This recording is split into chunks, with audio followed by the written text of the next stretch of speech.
광야에, 메마른 그 광야에 화초가 피듯이 말라버렸던 이스라엘 백성들이 다시 뭔가 소생하는 그런 느낌이 확 들지 않느냐는. 이 포로 귀환이 얼마나 꿈같은 일이었는지 지난주에도 말씀드렸지만 시편 126편에서는 우리가 꿈꾸는 것 같았다 이렇게 표현했고요. 또 한편에서 우리의 포로를 남방 시내들 같이 돌리소서 노래하고 있는데요. 이 남방이라는 것은 이스라엘 그 땅 남쪽 지방의 네게부 지역을 의미해요. 광야 지대와 인접해 있는 그곳인데 여기에는 건기만 되면 풀이 한 포기도 없지만 일단 우기가 돼서 비가 내리면요. 순식간에 그 빗줄기가 모여서 냇가를 이루고 사방이 풀이 우거지는 거예요. 그게 바로 그 남방 네게부라는 곳이에요. 그러니까 메말랐던 그 땅에 갑자기 비가 내림과 동시에 시내가 흐르게 되고 또 풀이 자라는 그 급격한 변화를 이루는 그 모습을 보면서 하나님께서 이스라엘의 포로를 돌이키시는 것이 마치 그와 같았다 이렇게 노래하고 있는 것을 보게 되죠. 원래 이스라엘이라는 나라는 하나님께서 택하신 백성들이잖아요. 하나님께서는 늘 그들과 함께 하셨어요. 이것을 우리는 임마누엘이라고 말하지요. 하나님께서 이스라엘 백성들과 함께 하신다는 일종의 상징이 무엇이었냐? 바로 성전이었어요. 예루살렘에 성전이 있고 그래서 그 성전에서 제사를 드리고 이게 하나님께서 그들과 함께 한다는 상징이었다. 이스라엘 백성들의 모든 성인 남자들은 1년에 3번 그 성전 앞에 모여와서 하나님 앞에 제사 드리고 그들을 구원하신 하나님을 기억하고 그 하나님을 찬양했던 거예요. 이게 이스라엘 백성들의 모습입니다. 그런데 어느 틈엔가 좀 살만해지고 삶이 좀 편안해지고 정착이 되니까 이스라엘 백성들의 이 신앙이 변질되기 시작해요. 늘 그런 것 같아요. 어렵고 힘들면 더 하나님 붙잡고 더 하나님 의지하고 살아가는데 삶이 편안해지고요. 살만해지면 마음이 풀어지는 것 같아요. 신앙에서는요. 편해지는 것이 결코 좋은 게 아니에요. 편해지는 마음은요. 우리의 마음을 나태하게 만들고 신앙의 변질을 가져오게 되는 거예요. 이스라엘 백성들이 하나님을 떠난 것은 아니에요. 여전히 하나님을 섬기기는 했어요. 그러나 한편에서 그들이 슬쩍슬쩍 그 땅의 백성들이 섬기던 신, 그 우상 숭배를 받아들인 거예요. 하나님을 섬기면서도 한편에서는 우상도 섬겨요. 왜 이게 가능한지 아세요? 지금껏 우리가 섬겨왔던 하나님을 떠날 수는 없어요. 근데 가나안 땅에 살면서 그 땅의 사람들이 농사 지으면서 그 농사의 신에게 제사하는 것을 보니까 우리도 풍년이 들려면 저 신에게 제사드려야 되지 않겠느냐. 그 땅의 풍속과 문화를 쫓아가기 시작한 거예요. 하나님께서 가나안 땅의 풍속도 애굽의 풍속도 쫓지 말라 그랬는데 그 땅의 문화와 그 땅의 풍속을 쫓아가기 시작한 거예요. 심지어 유다가 멸망할 시기에 어떤 모습까지 나타납니다. 하나님만 경배해야 될 성전에서 우상에게 경배하고 섬기는 그런 모습이 나타납니다. 가장 거룩한 성전에서 가장 어이없는 일들이 벌어지는 거예요. 에스겔 8장 16절 말씀인데요. 우리 한번 같이 읽어볼까요? 에스겔 8장 16절 말씀 시작. 그가 또 나를 데리고 여호와의 성전 안뜰에 들어가시니라. 보라, 여호와의 성전 문 곧 현관과 제단 사이에서 약 25명이 여호와의 성전을 등지고 낫을 동쪽으로 향하여 동쪽 태양에게 예배하더라. 이 태양에게 예배하는 태양신 숭배를 의미합니다. 예레미야에 보면은 담무스에게 절하는 그런 여인들의 모습도, 또 하늘 여신에게 분향하고 또 그들에게 바칠 떡을 굽는 그런 모습도 소개됩니다. 이런 일들이 성전 뜰에서 일어나고 있는 거예요. 하나님도 섬기지만 우리가 더 많이 복받고 더 잘 살기 위해서 이 땅의 사람들이 섬기는 신들도 우리가 다 섬기자는 거예요. 한마디로 말하면 낚싯대 하나 가지고는 고기 잡을 확률이 떨어지니까 낚싯대 여러 개 펼쳐 놓자는 거예요. 어떤 거라도 걸리면 좋다는 거예요. 이게 바로 신앙의 혼합주의고요. 이것은 하나님께서 가장 경계하시는 거예요. 하나님께서 이스라엘 백성들에게 이 혼합주의를 얼마나 경계하셨는지, 술도 섞은 술, 혼합주 마시지 말라 그러시고, 밭에 곡식을 뿌릴 때도 곡식들을 서로 다른 종류를 섞어 뿌리지 말라 그러시고요. 옷을 짤 때도 서로 다른 재질의 종류를 섞어 짜지 말라 이렇게 말씀하셔요. 왜 그렇게까지 하시느냐? 교훈을 주시는 거예요. 혼합주의가 그만큼 무서운 것이다. 하나님께서 금하시는 것이다 라는 것을 알려주는 것이죠. 정말 기가 막힌 일이 성전에서 벌어지고 있는 것이죠. 가장 거룩해야 될 곳을 가장 더럽고 추한 곳으로 만들어 버린 거예요. 그래서 에스겔 10장 18절 말씀에 보니까요, 우리가 새벽 묵상 에스겔이 이제 지난 토요일날 딱 끝났어요. 이 에스겔에 보면 에스겔이라는 사람이 이스라엘 백성들이 포로가 되고 난 다음에 활동했던 선지자잖아요. 포로기에 활동했던 선지자예요. 그래서 에스겔서의 내용 보면 이스라엘 멸망 직전부터 시작해서 포로 후의 일까지 지금 언급이 되고 있는 거예요. 에스겔 10장 18절 그 말씀에 보면 하나님의 영광이 성전을 떠나가는 그런 모습을 보여주고 있어요. 성전이 의미가 있는 것은 무엇입니까? 그 성전이 아름다워서가 아니에요. 솔로몬이 많은 금과 수많은 백향목으로 드린 값비싼 건물이라서가 아니란 말이에요. 정말 성전이 의미가 있는 것은 하나님의 영광이 그 위에 임재해 있기 때문에 그렇습니다. 여러분, 이것은 오늘날 교회도 마찬가지예요. 교회가 의미가 있는 것은 그 교회 건물이 아름다워서도 아니고 사람이 많이 모여서도 아니에요. 예수 그리스도께서 자신의 피값으로 세우셨고 자기의 이름을 두신 것이기 때문에, 그래서 교회가 의미가 있는 거예요. 성전이 의미가 있는 것은 하나님의 영광이 그 위에 임해 있기 때문인 거예요.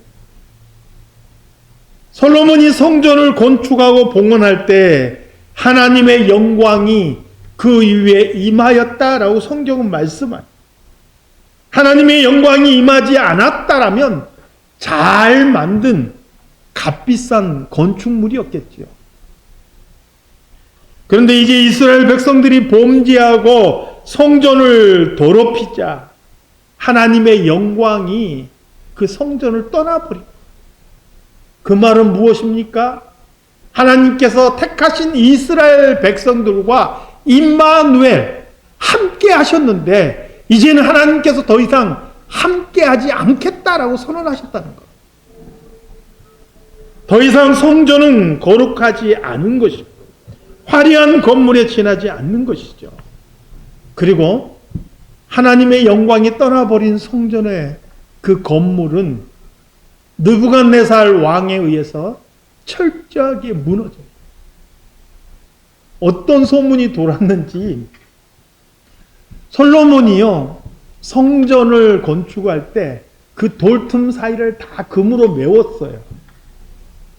그랬더니 이 바벨론 군대가 예루살렘을 점령하고 나서 돌틈과 돌틈 사이에 있는 금 한 조각이라도 다 빼기 위해서 돌 위에 돌 하나도 남기지 않고 다 허물어.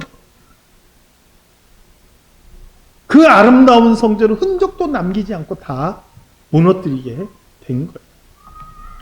뿐만 아니라 성전에서 사용했던 화려한 금그릇, 은그릇, 모든 기구들은 남김없이 바벨론 땅으로 옮겨가게 된 것이죠.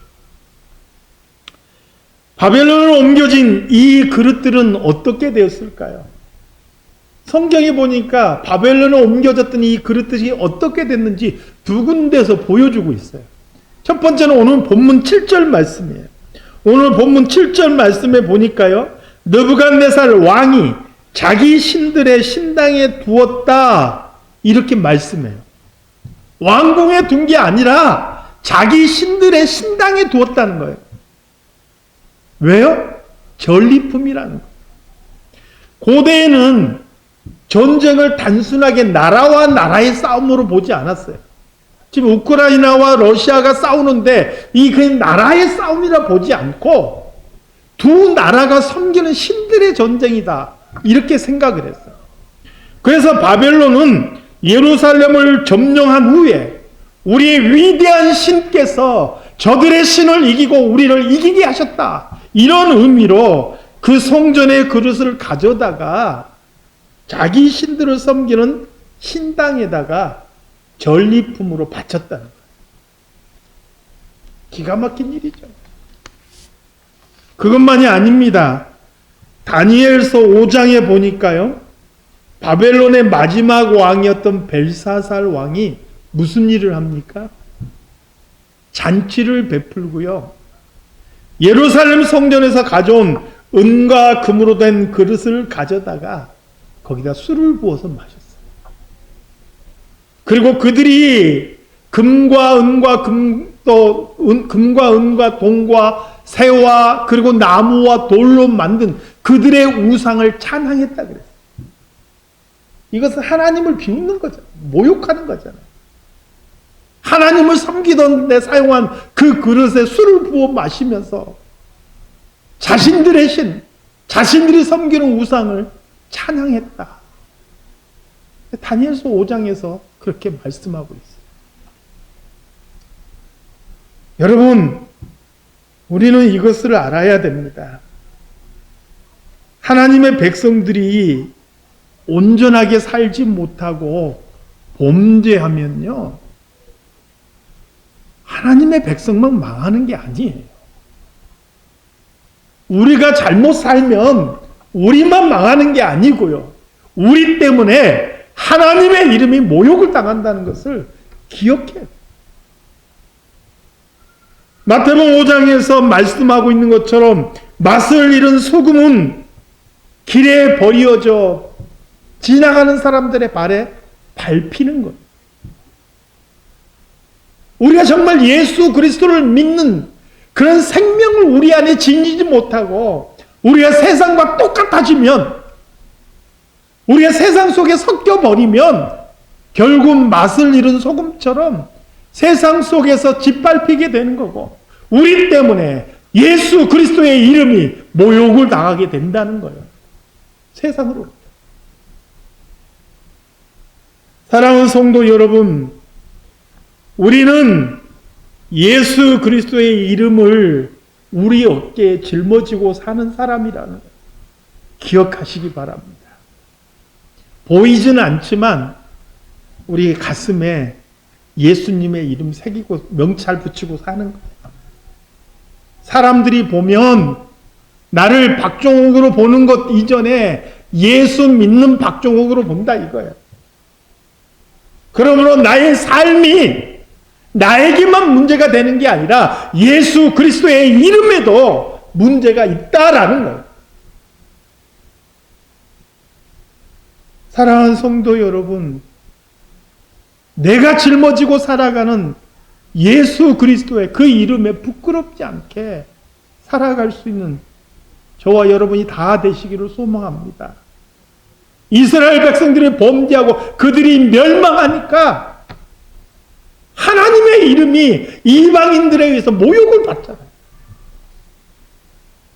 오늘날 교회가 잘못하고 성도가 잘못하면 우리로 인하여 믿지 않는 자들에게 예수 그리스도의 이름이 모욕을 받는다는 거예요.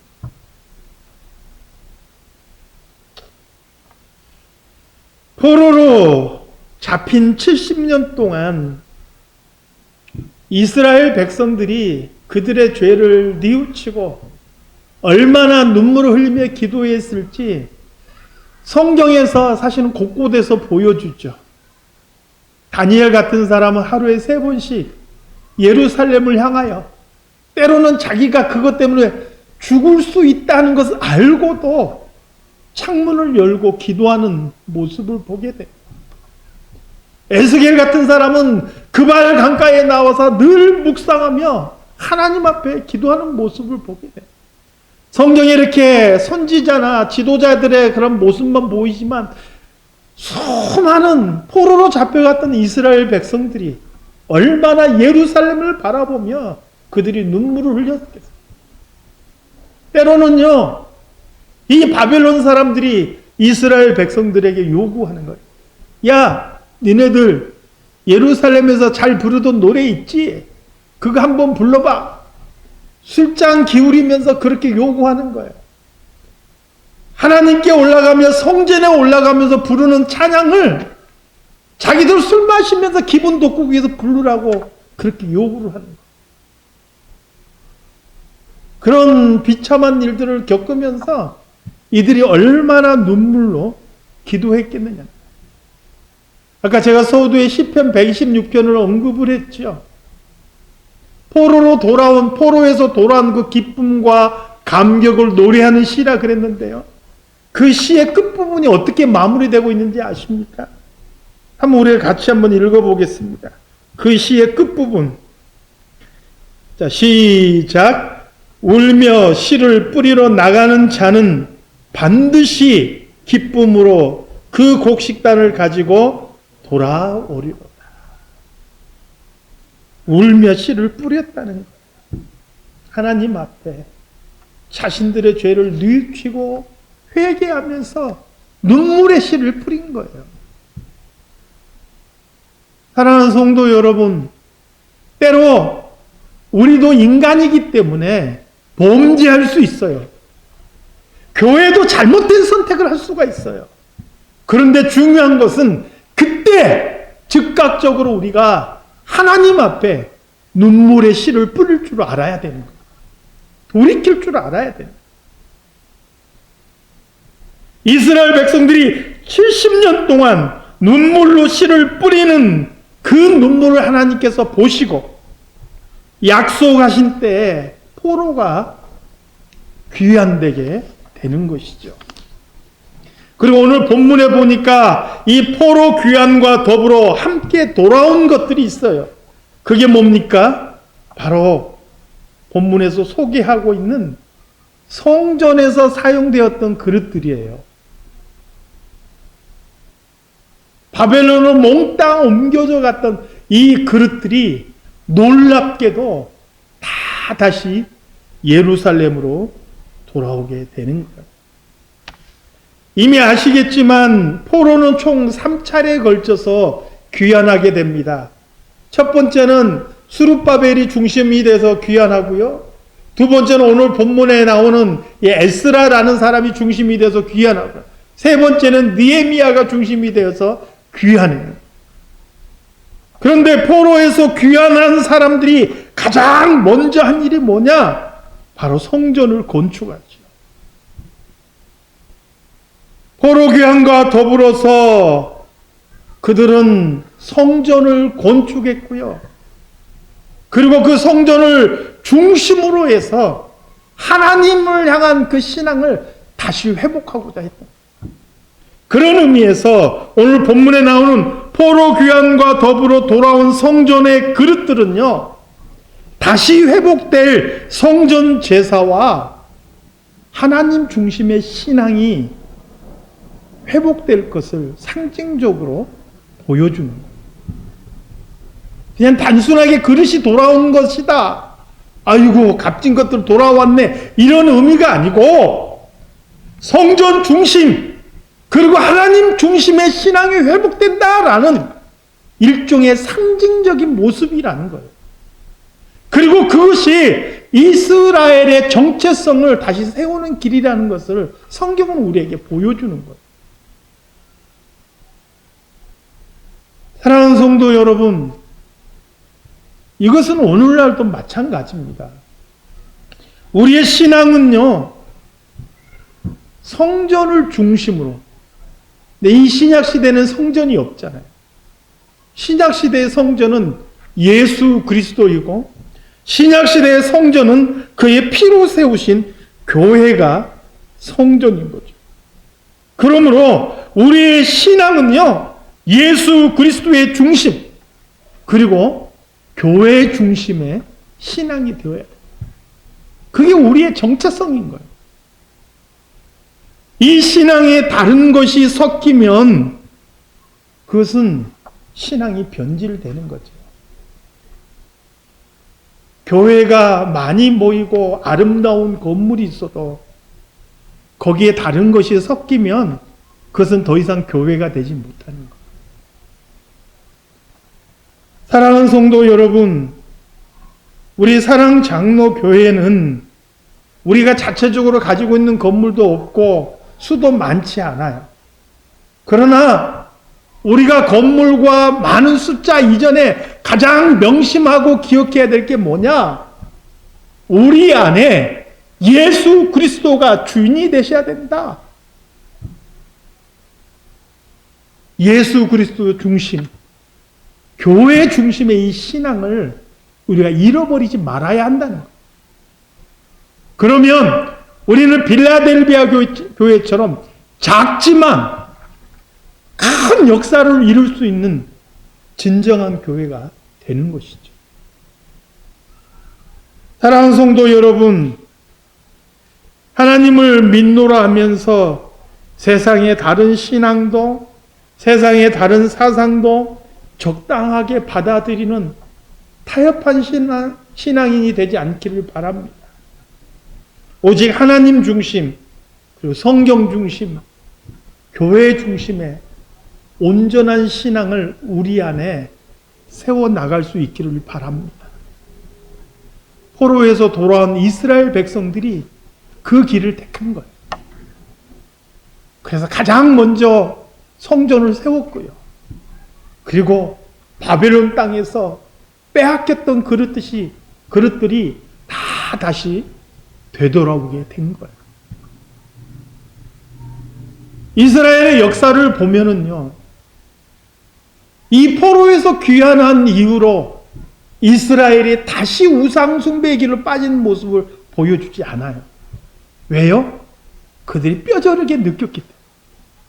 물론 지나치게 율법주의로 흘러서 이제 문제가 되지만, 그러나 우상숭배의 늪으로 빠지지 않고 그들이 성전 중심의 신앙을 계속해서 이어가는 모습을 성경은 우리에게 보여주는 것이죠. 사랑하는 성도 여러분, 이스라엘의 역사가 우리에게 나아갈 바를 알려주는 거예요.